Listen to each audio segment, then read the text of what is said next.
Okay guys, we're at a new lake for me up in the Catskills. Ice is safe. There's quite a few other parties out here.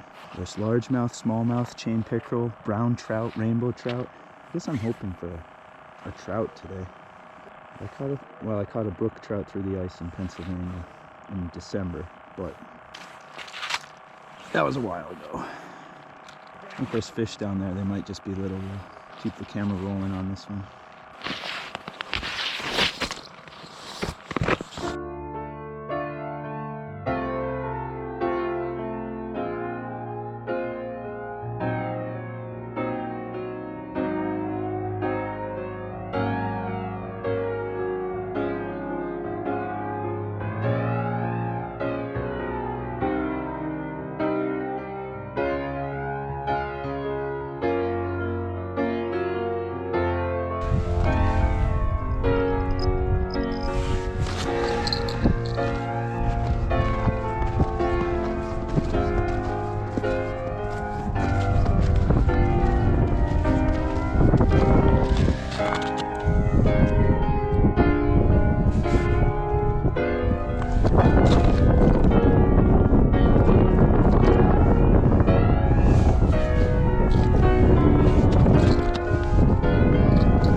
Hey, smallmouth.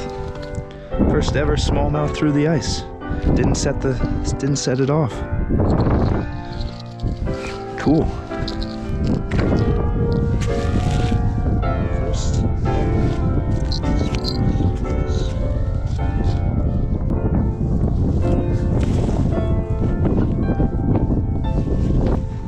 Just a little guy.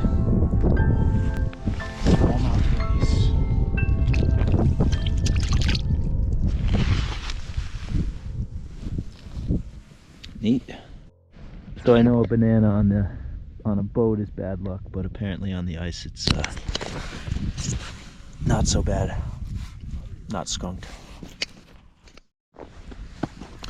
Well guys, I'm going to have a tea time, but I forgot a new tea. I have a tea from a couple weeks ago that you've already seen. So real quick tea time back in the kitchen. Go.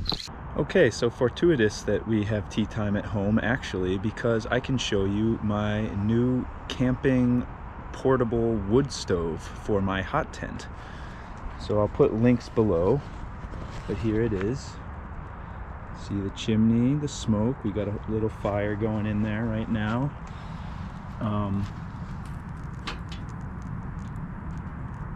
I'll put a link in the description. So we're boiling the tea on this little guy.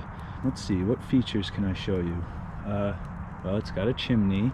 I'm wondering, it seems like it leans a little, that's why I'm holding it up with a cinder block here, but I don't know, I'll figure it out. I guess maybe the stove jack on the tent can prop it up as well. It has obviously a stove top. You have the option of getting the chimney outlet on top or from the side. I chose the side so I'd have more room on top for cooking. You got the racks here to dry your gloves or whatever else you need to dry. One thing I realized, since it's a pretty small stove, you do have to have pretty small pieces of firewood. So like your traditional split logs, you'd have to like cut them in half somehow. But I have so much of this dead wood in my lawn, it doesn't even matter. Let me show you the tea we're gonna drink today. Oh, and by the way, so I hope to do some hot tenting before the end of the winter. So, you know, look for the stove, look for the hot tent in future videos. Okay, so the tea we're gonna drink today is Chanca Piedra, otherwise known as Stonebreaker tea. Let me just read you what it says here. Our stonebreaker is harvested from its natural habitat, the Peruvian rainforest, where it flourishes in wet, fertile soils and a humid environment. After being manually harvested, stonebreaker leaves and stems are organically dried, shredded, and stored in order to preserve their healthy properties. But more importantly, the name. You might be wondering, Stonebreaker, interesting name? Known in Spanish as chanca piedra, which literally means crushes rocks, Stonebreaker has not only been used for hundreds of years by indigenous Amazonians, but it has also been an important therapeutic herb in Ayurvedic medicine in India. Sorry, all this narration. Stonebreaker is rich in lignans, which have been shown to prevent kidney stone formation by increasing urination and aiding their passage through the urinary tract. It has also been found to promote liver health and reduce the risk of gallstones. Now, fingers crossed, I have never had kidney stones, gallstones, or liver problems, but supposedly it's effective for that, and I think that has something to do with the name Stonebreaker. There are two ways to make Stonebreaker tea. You can boil this stuff with the water for a stronger cup, or you can steep about a teaspoon of it for 10 minutes and strain before drinking. What I do is I steep it permanently, and I use my tea straw that I also use for yerba mate. I tried boiling it in the water once, and it was so strong that it gave me a stomach ache, so I wouldn't recommend that, although your results may vary. I have not tried this in the tent yet, but it is putting off a lot of heat. By the way, it came you know, completely shiny silver, and now it's like, you know, stained from cooking or smoking or whatever. By the way, through the research I've done as far as camp stoves are concerned, you have cast iron, which is heaviest and probably the cheapest. You have stainless steel, which is what this is, which is like mid-grade and mid-heavy. And then you have titanium, which is the lightest, but also the most expensive. So this is my starter. We'll see if I like hot tenting, and maybe I'll upgrade in future seasons. Okay, it says about a teaspoon. I always go a little heavier. That's how much I'm gonna put in here. Cool mug though, right? All right, and once we get a boil going, we'll try this tea.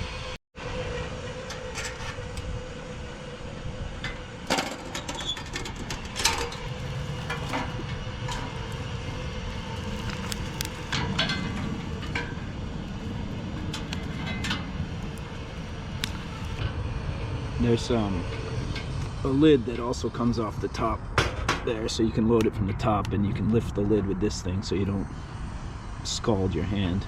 Alright, it's not whistling for some reason, but it is boiling. It did take a while, not like a camp stove, but you know, I feel like when I'm hot tenting, I'm going to have all the time in the world. So I guess it's tea time.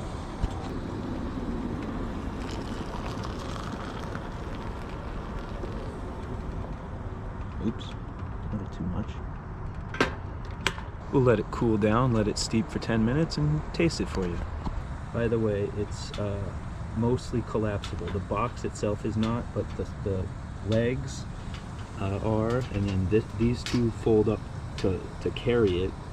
And the chimney is designed, it comes apart in pieces and it all fits inside the box. A steaming mug of chanca piedra Stonebreaker tea.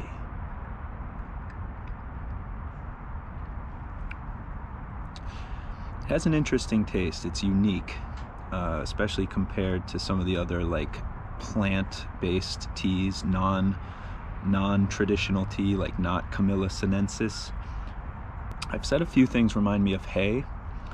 This actually reminds me of straw, in the sense that, well, smell straw if you ever have the chance. It doesn't smell like hay. I guess you'd call it like a drier smell. Like, so it's like a very dry mouthfeel. And that's pretty much it. Not too much nuance to it. Healthy for the kidneys. Healthy for the liver. That's always good. Gallstones. Gosh, I hope in my old age, reach my 40s now, I don't have to worry about those things, but you never know. And it makes you pee more. And peeing's fun. Anyway, that's chanca piedra. Back to the ice. Well guys, in the recent tradition of missing my best catches, I got a real nice brown trout jigging with a tea flasher. Definitely gonna take him, but it's a beauty. I'll tell you the measurements and the poundage, but it's a really pretty brown trout. And I got somebody at work that I told I would give my next trout to, so there we go. He was way up in the water column. Well, I was jigging in like 42 feet, almost next to the bottom, and then I saw this mark at like probably like 10-15 feet, and I just reeled up really fast, and you know, right as my lure came flush with the mark that I saw, he just darted for it, and then it was on. And my drag was pretty loose, so it was a really nice fight, and I got him up here. So anyway, awesome.